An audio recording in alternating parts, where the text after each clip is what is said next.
మన వளர்ச்சி కోసం మన చేసే విషయాలు అది 5 డూస్ ఎది చెయ్యాల మనసునుடைய శుద్ధానికి ప్యూరిఫికేషన్ కి ఏం 5 చెయ్యాల అనేదాని ఈ నియమాల చెప్పారు. మొదటిది శౌచం, அடுத்து సంతోషం అనగా తపస్, స్వాధ్యాయం, ఈశ్వర ప్రణిధానం 5.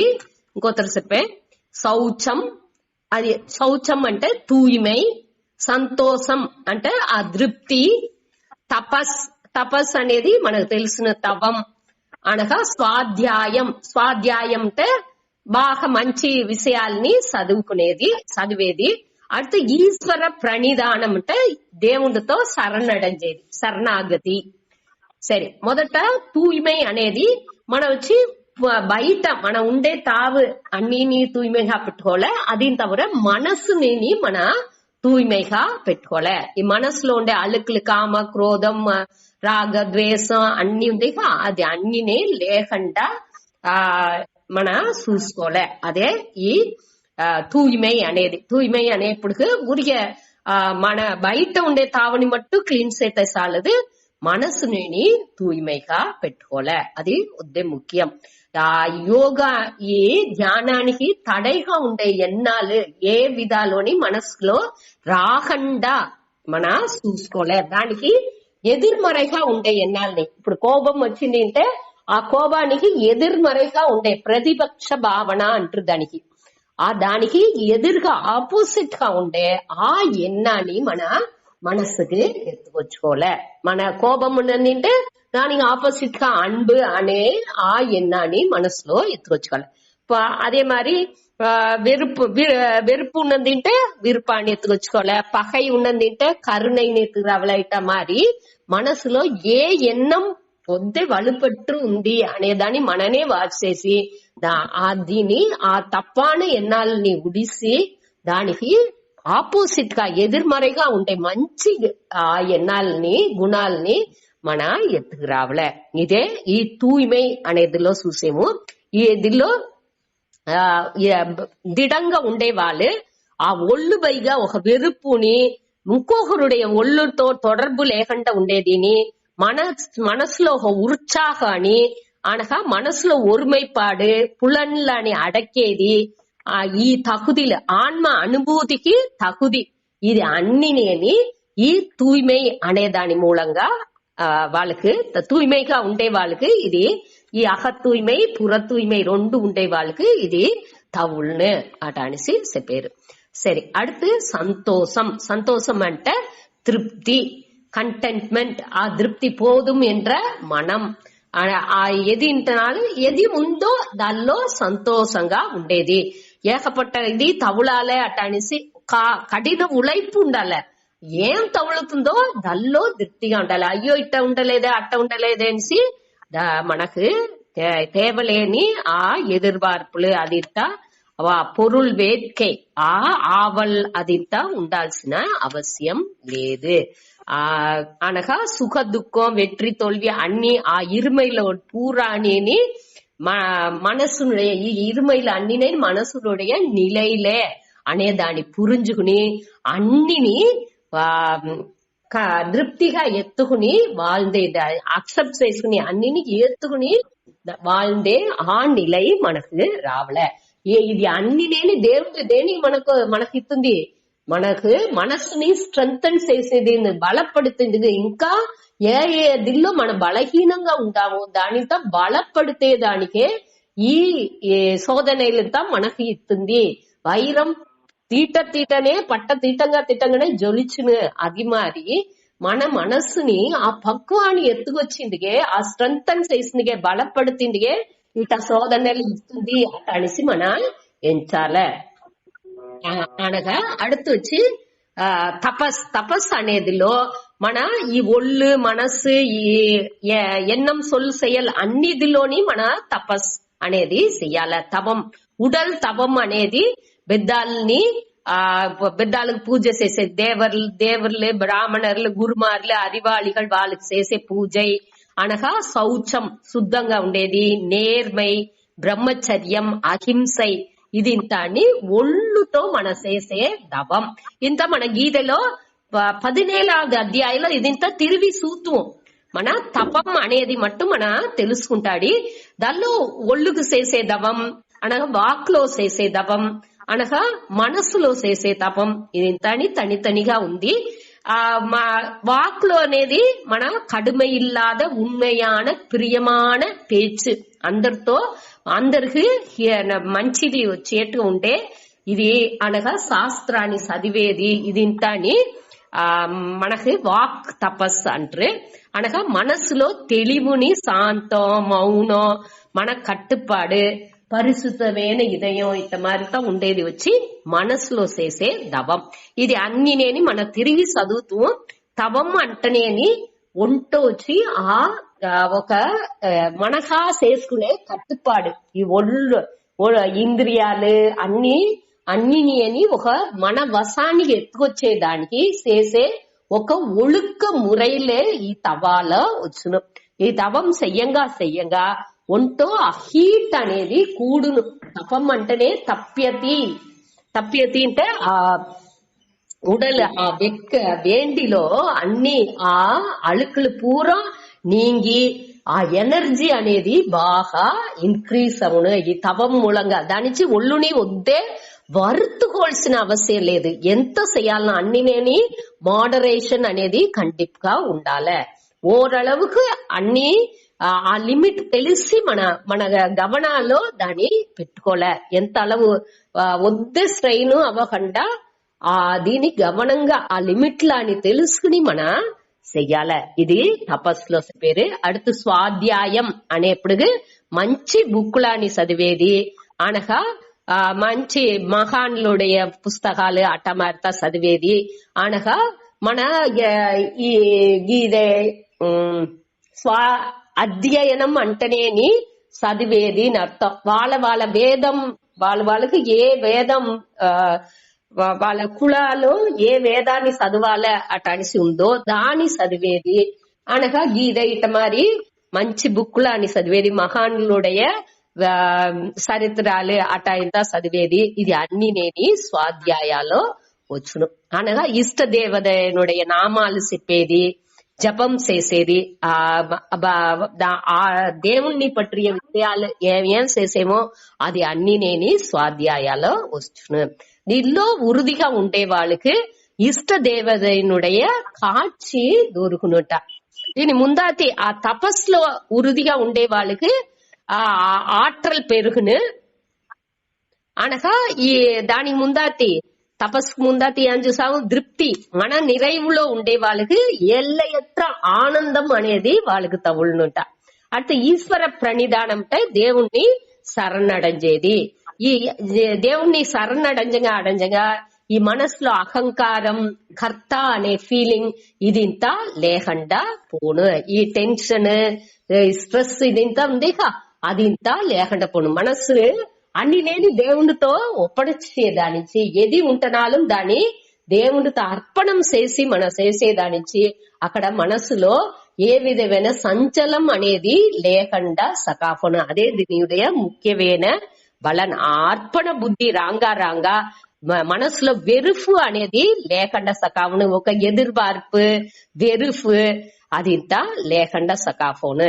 దానిచ్చి ఈ సమాధి నిలయిని వాడు సమాధి నిలయని అడంజను. ఈ శరణాగతిలో ఉన్నప్పుడు మనసు ఏ విధమైన సంచలం లేకుండా పోయేదానిచ్చి మనసు ఈజీగా సమాధి నిలయని అడంజనే అనేదానే ఈ నియమాలో పేరు.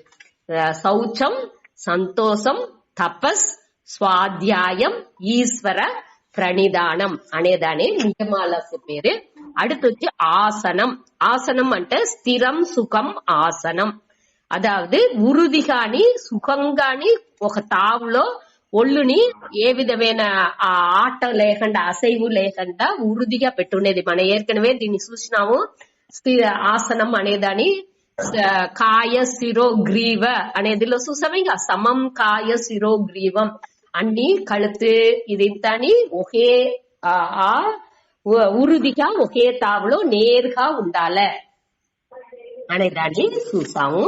ఏ పద్మాసనం వజ్రాసనం ఏ ఆసనం మనకు క్లీన్ కూడా కొంచెం గెల్లు కుండింది వెళ్ళవుతుందో అది చైర్లో కూడా కుండవచ్చు అనే దాన్ని ఏర్కనే స్థిరంగా ఉండాలి, మనకు వచ్చి సుఖంగా ఉండాలి, స్థిరంగా ఉండాలి, అదే ఆసనం. అనగా அடுத்தது వచ్చి ప్రాణాయామం. ప్రాణాయామం అనేది వచ్చి ఏమి ప్రాణాన్ని మన వశపడితేది. దీనిలో వచ్చి మనం ఏర్కనవే చూసిండాము இடகலை பிங்களை, அதாவது லெஃப்ட் சைடு பொய்யேதானி இடகலை என்று, ஆனால் ரைட் சைடு பொய்ய மூச்சுனி பிங்களை என்று, நடுவுல சுஷ்மா நாடி அதாவது స్పైనల్ కార్డ్ లో సెంట్రల్ పోర్షన్ లో పోయేదిని సుష్మా నాడి, అది దానిని చెప్పుతారు. దీని వచ్చి మన కరెక్ట్ గా అనాడి శుద్ధి అన్ని చేసేప్పుడు దీన్ని సమపడుతి మన ఉల్మూచుని వెలిమూచుని సమం చేసేదే ఈ ప్రాణాయామం. అది చెయ్యంగా మనకు ఒంటో ఎనర్జీ అనేది మనకు కూడును, దానికే ఈ ప్రాణాయామం. దీన్ని వద్దే ఇదిగంతా ఇంపార్టెన్స్ ఇచ్చి మన దిల్లో చెప్పల. ప్రాణాయామం వచ్చి ఓరளவுக்கு ఊరికే లైట్ గా నాడి శుద్ధి మట్టు చేసేసాను, వద్దే స్ట్రెయిన్ చేసి అదింతా చెయ్యాల్సిన అవసరం లేదు. அடுத்து ప్రత్యాహారం అనేది వచ్చి ఇంద్రియాల్ని దాని పొరుల్ని ఉడిసి విளக்கி దాని గోచరం అంటే హీల్డ్, అதாவது కన్ను చూసే పొరుల్ అన్ని దానిuடைய గోచరం, దానిuடைய తావు, ఆ పొరుల్ అదల్లోండి ఈ కన్నుని విளக்கி కన్నుని ఉల్ముఖంగా చూడబట్టాలి. అదే మరి చెవిని, అదే మరి అన్ని ఇంద్రియాలని రోగుకుడి అహముఖంగా చూసిందుకు పలకాల. మనసుని తన విరుపపడి ఏమేమో దీని ఇది చేసేదానికి నాని దాని అన్నిని అహముఖంగా మన దిల్లో పెట్టుకోలే అనేదే ఇక్కడ. అహముఖ పడితేది కువించేది దాని మన అహముఖంగా దాని అన్నిని ఆట్రల్ మన ఎనర్జీ నాని పూరా బయట ఉండకుండా రోగ కూడి తిప్పేది. ప్రతి ఆహారం అనేది ఈ విషయాన్ని నోకి మనసు ఈ పులండ్లు పొయ్యేది వచ్చి ఆహారం, విషయ ఆహారం అనేదాన్ని చూసాము. ఇది లేకుండా రోగుకుడి ప్రతి ఆహారం దానికి ఆపోజిట్ గా రోగుకుడి దానికి ఆహారం ఇచ్చేది. మన ఆత్మాని పట్టియే దానిలో ఎంచేది ఎన్నాళ్ళలోనే అన్నిని తిప్పేది వచ్చి ప్రతి ఆహారం. దాని ఎదుర్మறைగా విషయ ఆహారాలు ఎదినే ఇయ్యకుండా రోగ దానికి ఆహారం ఇచ్చేదే ప్రత్యాహారం. బయట పోకుండా తడుతి రోగకుడి అహముఖంగా అన్నిని చేసేది అదే ప్రత్యాహారం. அடுத்து ధారణ అంటే ఇప్పుడు ఆయిల్ సమురు అనగా నెయ్యి ఇదింతా మన ఇట్లా పోసినా ఉంటాయి, నీళ్లు పోసినా ఉంటే నీళ్ళు వచ్చి సెదరుగునే పోను. అదే ఇది ఆయిల్ ని మన సౌర్ని పోసినా ఉంటే అది వచ్చి ఏ విధమైన ఆ పిరివు లేకుండా ఒకే మారి ఆ ఒழுக்கு అంటే ఆ ఎన్నెయ్యి ఒழுக்கு మారి ఆ ఫ్లో వచ్చి ఒకే మారి ఒకే కోడుగా పోను. అదే మారి మన మనస్సుని ఏం చెయ్యాలంటే ఒక్క ఎన్నాలో కువిచ్చేదే ధారణే అనేది. ఇప్పుడు మనం ఏం చెయ్యబోయేముంటే ఇంకా ఇప్పుడు ధ్యాన స్వరూపం అనేదిలో ఈ ధారణ ధ్యాన సమాధి ఈ దీనే మాట్లాడబోయేము. దానికే ఇన్ని దీని చెప్పాల్సినుంది. మొదట బహిరంగ సాధనగా ఉండేదాన్ని చూసాము, యమ నియమం. அடுத்து ఆసన ప్రాణాయామ ప్రత్యాహార అనే ఇప్పటికి అది ఇంత అంతరంగ సాధనలు. దాని వెనక ఈ ధారణ ధ్యాన సమాధి అనేది మన ఇప్పుడు చూడబోయే ఈ స్వరూపం ఎట్టా ఈ ధ్యాన స్వరూపం ధ్యాననుடைய ఎట్టా చెయ్యాల ఏం చెయ్యాల ఆ ధ్యాన టయాలో ఆ ధ్యానం చేసేప్పుడు ఏం చెయ్యాల ఇవాళ దాకా ధ్యానం చేసే ముందాతి దాకా మన ఎట్టా ఉండాల 23.25 గంటల సేపు ఎట్టా ఉండాలని చూసాము. అది బహిరంగ సాధనే. అనగా ఆ చేసే టయాలో మన ఎట్టా కూకుండాలే అనగా మనసు వచ్చి వెలి విషయాలు లేకుండా రోగ ఇది చేసుకోలే అనేది అని అంతరంగ సాధనలో ఆసనం ప్రాణాయామం ప్రత్యాహారం ఇంద్రియ కట్టుపాడు అనగా మన కట్టుపాడు అదింతా చూసాము. ఇప్పుడు దీని వెనక ఏం చూడపోయాము అంటే ధారణై ధ్యానం సమాధి. ఈ ధారణை అనేప్పటికి మనసు ఎట్టా ఉండాలి అంటే ఆ ఎన్నై ఒழுக்கு మారి ఒకే విషయాలో వేరే వేరే విషయాకారం చెప్పేమిక ఏకపట్ట విషయం. నేను ఇవాళ అమ్మగా ఉండాను, నే ఇది ఇంత చెయ్యాలే, నే బిడ్డగా ఉండాను, నే ఇది ఇంత చెయ్యాలి అటనిసి ఏకపట్ట విషయాలు ఏకపట్ట రోల్ ప్లే మన చేసాము. ఒకే నాడు మన ఎన్నో కథాపాత్రంగా మన మారేము. ఇది ఇంతని కొంచెం గెల్లుగా ఈ 15 నిమిషాలు దానితో ఒదికి పెట్టి ఒకే ఎన్నాలో మన మనసు ఉండట్టుగా చూసుకోలే. అదే వద్దే ముఖ్యం. దానే ధారణை అటని చెప్పారు. ఆ ఎన్నయ్య ఒழுக்கு మారి ఈ 3 ఉంది ఈ ధారణ ధ్యాన సమాధి ఈ 3ని ఆత్మ సంయమః అంటారు. సంయమ అంటే దాని ఒరుంగినచ్చేది, అదా ఒరుముఖపడుతుంది, కువిచ్చేది అని అర్థం. దెల్లో కువిచేము, ఆత్మలో కువిచేము. దానికే ఈ యోగం పేరేని అదావదు 6వ అధ్యాయాన్ని ధ్యాన యోగం అటనిసి ఒక పేరుంది. ఇంకొక పేరు ఆత్మ సంయమ యోగ అటనిసి కూడా ఈ ధ్యాన యోగానికి ఇంకొక పేరుని ఉంది. దేనికి అంటే ఈ దీనిలో మనం ఏం చేసేము, మన మనసుని ఆత్మలో కువిచేము. అదే ఇక్కడ వద్దే ముఖ్యం.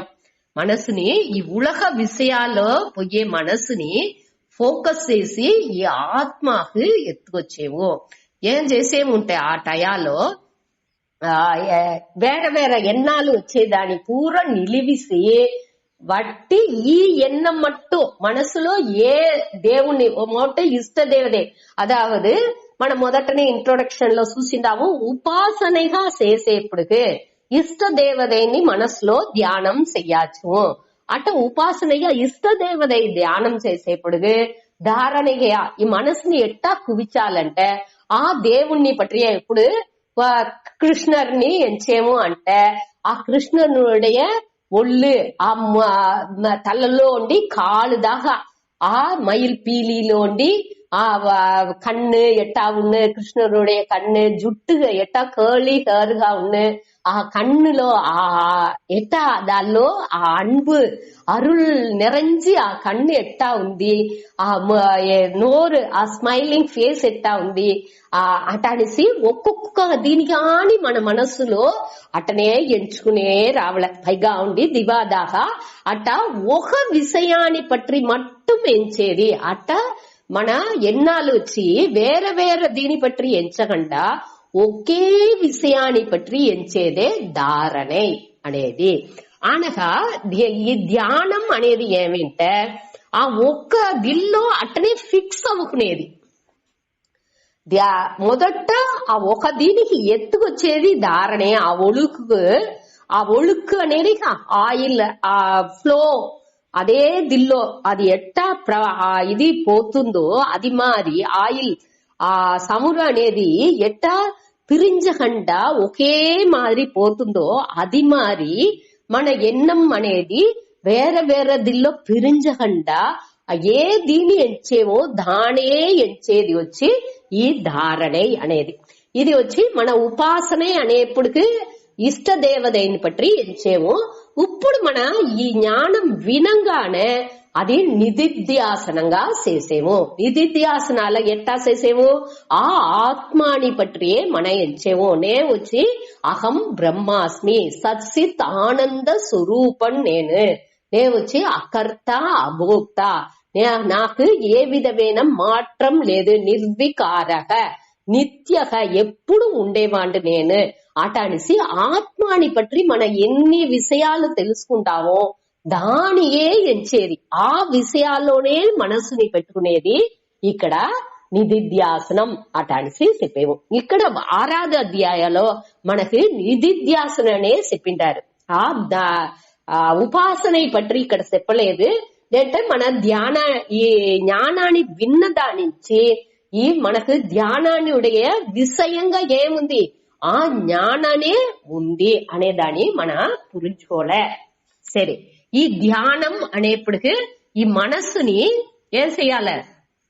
ఓ ఆ విషయాల్లోనే ఫిక్స్ చేసేది. ఆ ధ్యానం అనేప్పుడు కూడా కొంచెం వెళ్ళి అదే దిల్లో మనసుని పెట్టుకునేది, అదే ధ్యానం. సమాధి అనేప్పుడు, ధ్యానం అనేప్పుడు మనకు ధ్యానించే విషయం ఏమి, ధ్యానించే వాళ్ళు దోండు అనగా ఆ ధ్యాన ప్రాసెస్, ఆ செயல்முறை అన్ని నేని అక్కడ ఉన్ను మనకు తెలుసును. మన మనసులో అది అన్ని నేని నే ధ్యానం చేసేను, నే ఈ పొరుల్ని ధ్యానం చేసేను అనేది తాని మనకు పురింజును. మన దానితో ఉణర్ந்து ఉంటా చేసేము, బుద్ధిపూర్వంగా దాని ఉణర్ந்து చేసేము. అదే ఇది సమాధి అనేప్పుడు ఇది ఒకటినే, ఆ పిరివు ఒకటినే ఉండదు. ఆ పిరివు ఉండేప్పుడు దాన్ని సవికల్ప సమాధి అట అని చెప్పుతుంది. ఆ పిరివు ఎదినే లేనప్పటికీ தியானிப்பவன் தியானம் ఆ ధ్యానం దేని పற்றி ధ్యానం చేసేమో ఆ ధ్యానిக்கப்படும் பொருள் అట అనిసింతాని విధ్యాసం ఉన్నదంటే దాని వచ్చి సవికల్ప సమాధి. అదాది వికల్పం, పిరివు ఉள்ள ఆ సమాధి అట అని చెప్పుతారు. ఇంకొక స్టేజ్ లో ఆ మూడునే లేకుండా మన అక్కడ ఐక్యం అవుతున్నాము. ఒక స్టేజ్ ఇంకా మన దానిలో ప్రాక్టీస్ పழக்கம் అవంగా ఏముంటే ఏ చేతా ఉండాము మన ఒళ్ళునుடைய ఆ ఉణర్వు కూడా లేకుండా మనసు దానిలో అన్ని ఉరిమిచ్చి సకాపును దీని వచ్చి నిర్వికల్పక సమాధి అటనేది. అవాల ఈ విధ్యాసం ఎదినే మనసులో ఉండదు. ఇప్పుడు మన చూసింది వచ్చి మొదట యమం, அடுத்து నియమం. నియమాలో 5 చూసాము. ఏది చెయ్యకూడదు అటనిసి అహింస, సత్యం, అస్తేయం అనగా బ్రహ్మచర్యం, அடுத்து అపరిగ్రహం.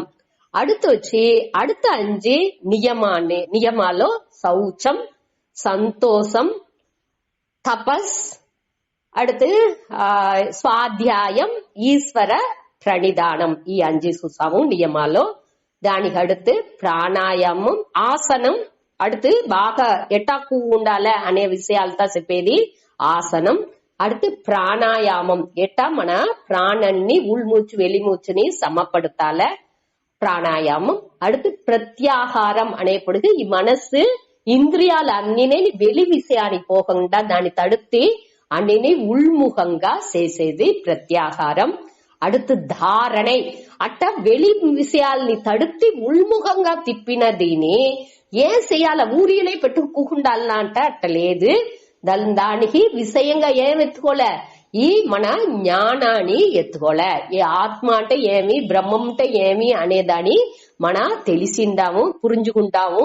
దాని మనసులో మన ఎత్తుకొచ్చుకోలే. నేను నిత్యగా ఎప్పుడు ఉండేవాండు, నేను వచ్చి నిర్వికల్పక, ఏ విధమైన వికల్పం మాற்றங்கள் నాత లేదు అనే ఆత్మ విషయాల్ని మన మనసులో ఎత్తుకునేదే ఇక్కడ ఆ ధారణే, ధ్యానం. దానిలోనే మనస్సుని కూడా కొంచెం స్థిరంగా పెట్టుకునేది వచ్చి ధ్యానం అనగా సమాధి అనేప్పుడు 2 వగై సమాధి. ఒకటి వచ్చి సవికల్ప సమాధి, ఇంకోటి నిర్వికల్పక సమాధి. సవికల్పక సమాధి అనేప్పుడు అక్కడ ఈ విధ్యాసం ఉన్న ధ్యానించే వాండు దేని పற்றி ధ్యానం చేసేండు అనగా ఈ ధ్యానం ఇట్ట మారి నెక్కుండు చేతా ఉండాను అనేదాన్ని వాడు బుద్ధిపూర్వంగా ఉణర్ంది దానిలో చేతా ఉన్ను ఆ ధ్యానించేవాడు. అదే ఇది నిర్వికల్పక సమాధి అనేప్పుడు ఏ విధమైన ఉణర్వుని అట్ర నిలయలో వాడు ఉన్న ఈ ఒళ్ళు ఉంది అనే ఆ ఫీలింగ్ కూడా అక్కడ ఉండదు. మన డే టు డే வாழ்க்கைలోనే మన నిండ వేళ ఆ నిర్వికల్పక సమాధిలో మన ఉండావు. నిద్రపోయేప్పుడు అనగా ఒక ఒక మంచి మనకు పట్టిన ఒక విషయాన్ని ఏదైనా చూసేప్పుడు ఆ పాటని వినేప్పుడు ఆల్దు దల్లోనే మన ఒక పని చేస్తా ఉన్నప్పుడు కూడా మనం ఉండాము అనే ఫీలింగే ఉండదు. దిడీని ఏదైనా సర్దు వింటే అటనే ఒక దూకుతూ ఆ ఒక మనసు అటనే దల్లో ఆழ்ந்து ఉన్నప్పుడు మనని అరించగండనేని దల్లోనేని ఏ విధమైన ఉండాము అనే ఆ ఫీలింగ్ కూడా లేకుండా మన ఉంటాము. ఒక క్రికెట్ అది ఎగ్జాంపుల్ గా స్వామి ఇచ్చిండారు. క్రికెట్ నడుతా ఉంది, ముఖ్యమైన 2020 మ్యాచ్ నడుతా ఉన్నప్పుడు పాకిస్తాన్ తో ఆడుతా ఉండాము. సో 2020లో పాకిస్తాన్ లేదు, వేరే దీనిలో పాకిస్తాన్ తో ఆడుతా ఉండాము అంటే ఆ కటేసి ఓవర్ ఇంకా 2 బాలే ఉంది అనేప్పుడు మన ఎంతో ఒక ఫోకస్ తో దాన్ని చూతా ఉంటాం. ఏ నడబోతుందో ఏమో అటనేసి అట్టనేని అవాళ ఏ డిస్టర్బెన్స్ కన్నుని అట్నేని దానిలో ఉండి ఎత్తకుండా అట్నే చూసుకు ఉంటాము. ఇది ఇంతని బయట విషయాల్లో మన ఫోకస్ చేసేది, దాని ఉడిసి మన రోగ విషయాల్లో దీన్ని చెయ్యాలి అనేదే ఇక్కడ చెప్పారు. ఈ 3 కడేసి మనం 3 చెప్పినాము. ఇక ధారణి, ధ్యాన, సమాధి ఈ 3ని పట్టి ఈ 18-19లో మన చూడబోయాము. ఒక శ్లోకం మట్టు ఆరంభించాడి రాజేశ్వరి చెప్పారా. యదా వినియతం చిత్తం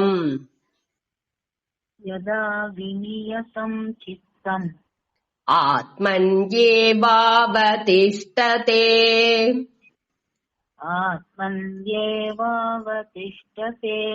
నిస్పృహః సర్వకామేభ్యః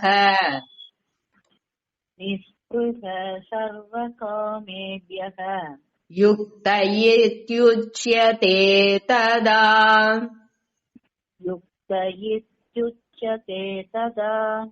యదా వినియతం చిత్తం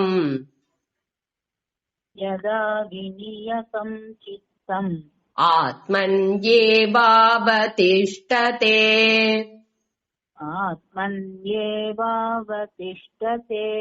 నిస్పృహః సర్వకామేభ్యః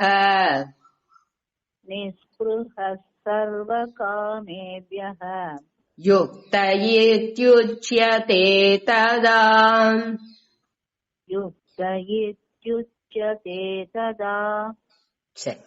యదా ఎప్పుడు వినియతం అంటే బాగా కట్టుపట్ట మనసు. వినియతం అంటే బాగా అడక్క వినయం అంటే నియతం అంటే ఆ యం ధాతు అవుతనేని అది వచ్చి నియమం ఇయమం చింత యం అటన్స్ అవుతుంది. అది పూరానే యథ అటన్సిత అవుతుంది. అది ఇంత వసపడేది, మన కంట్రోల్లో ఉండేది అని అర్థం. బాగా మన కట్టుపాడులో మురైపడుతపట్ట అనేది ఇంత అని ఆ దీనిలో వచ్చును. ఇక్కడ వినియతం చిత్తం ఈ మనసు వచ్చి బాగా కట్టుపడి వెలి విషయాన్ని ఇంత పోకుండా ஒருமுகப்பட்டு ஆண்டு தில்லோனே பெற்றுவாண்டு.